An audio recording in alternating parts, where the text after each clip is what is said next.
Welcome back to Harrelson Trumpets. I'm in the machine shop, and on today's shop tour we are going to be putting together the Hexagon Trumpet. Here you can see the Hexagon parts. These are all laser engraved, and this is an experiment in really creating textures that can be applied to different parts of the horn. Eventually I'd like to be able to apply them anywhere I like, not necessarily full coverage, but to make it thematic. So here you have the Hexagon logo, and of course these are all hexagons. It looks like a honeycomb. Some of them look like soccer balls. You can see that when you put it on a round, it definitely looks like a soccer ball. These top caps have not been cleaned up yet, so they look really rough, but they actually have the same pattern, even though the felts will cover some of it up. The tuning slide, same thing. I've got it on both sides, and I need to sand it to make it look completely finished. As you can see, when it's finished, it looks more like this. These are the sanded top braces, and let's put it together. So I decided to use the Style A tuning slide for the Hexagon trumpet, and I'm building two other trumpets that will have this kind of thematic texture over top. Not this one, but other textures. And if all three of those turn out really well, I may consider doing three more. That's because I only have three more tuning slide A or Style A tuning slides left. What that really means is we're retiring Style A tuning slide. This is machined out of two halves. Like you can see here, this is a defective one. It was machined out of two halves, and then it was silver soldered and laser welded together. And that system is now becoming obsolete. For a couple reasons, and I want to really carefully tell you guys why. The main reason is the labor costs. It's so labor intensive to make these tuning slides that most of you rather would not pay that much money extra for a trumpet. So we're finding other ways to put them together. The new machined version will be, sorry, I-76 is really loud today. The new version will be put together with little screws. So there'll be very tiny screws that hold it together, no silver solder, and not much, if any, cleanup on the outside. So we're revising the system to reduce labor and still keep the high efficiency. There's another new generation coming out on the Muse and the G4 Summit series that will be completely laser sintered out of stainless steel. So that's a whole nother thing, which will cost more, but the screw version should cost less. So you will see some of these tuning slides go down in price, which means some of our horns might go down in price over time. But other ones that use even more expensive technology will of course go up in price. I wish I could just make them all really affordable for everybody. That would be great. Or keep in mind, we always have instruments that are in the beginning of the 3,000 range available. So really the first thing I need to do is just clean all this up. So I'm going to use an SWE SWE lead pipe for this series, for all three horns, but for the Hexagon first. These top caps and finger buttons and bottom caps, those are all cleaned up on the lathe. So I'm not going to do anything here. I've already done these. Same with the Saturns, those go on the lathe. So all I can really clean up at this very moment are the finger rings and the tuning slide. And the way we do that is simply with sandpaper. So we've got slag and debris from the laser welding or laser engraving and laser welding, but the laser welding was already cleaned up. So now what I need to do is just smooth it all out without removing any of the texture. That's really not going to be too difficult because this texture is about 10 to 15 thousandths deep. It's extremely deep. So we can't really remove it without sanding for many hours. So you're going to see here in a second, it doesn't take long to do this work. So let me dip it. That's what it looks like already. It's pretty decent. Is it going to focus? Come on, camera. There we go. Yeah, it looks pretty decent. Here's the side that's not done. So I'll keep working on it. Now the back side of this, I had to, it was my first attempt at this. I had to reset it a couple times to get it to work. And that's because the file size was so big that the laser froze on me. And that, of course, meant I had to start over.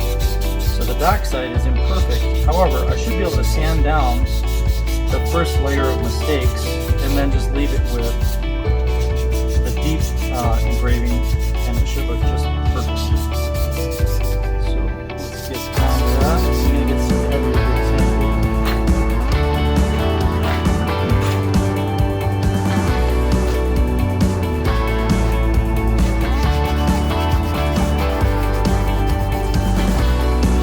Alright, I'll spare you all the sanding.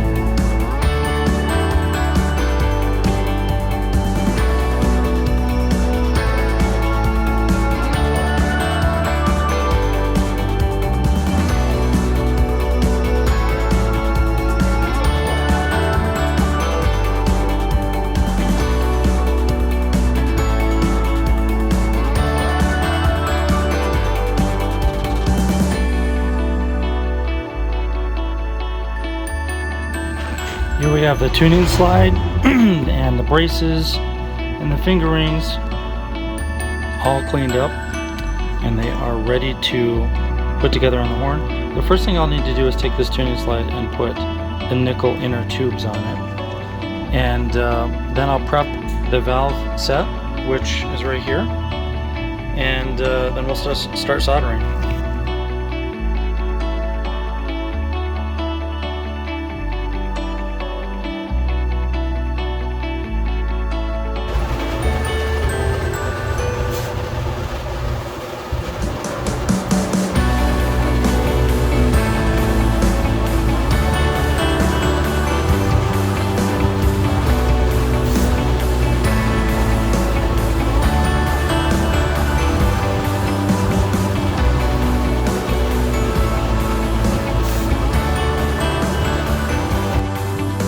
I just finished soldering, so I put the tubes on the tuning slide, and I also put the finger rings on and the water keys, and this one gets a third Saturn and a second Saturn, not on the main tuning slide, primarily because I don't want to mess this up, but also because on my personal horn I only use a second Saturn, and it works just great. I've done that for many years, and I just tilt the bell up and push all three valves down, and everything will come out right here. I can press it with my thumb and all my valves down at the same time. It's very easy. But this is what it looks like so far. Next is the bell installation.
We have a completed horn. So you can see the top bracing is nice and cleanly soldered. And we've got the engraving on the valve set. The finger rings are engraved on both sides. All the braces are in. Water keys. And the VGR system I did not engrave. And I did that because I would allow you guys to choose some engraving on there if you like. Otherwise you can leave it blank. But that is the finished Hexagon. Alright, let me know what you think in the comments.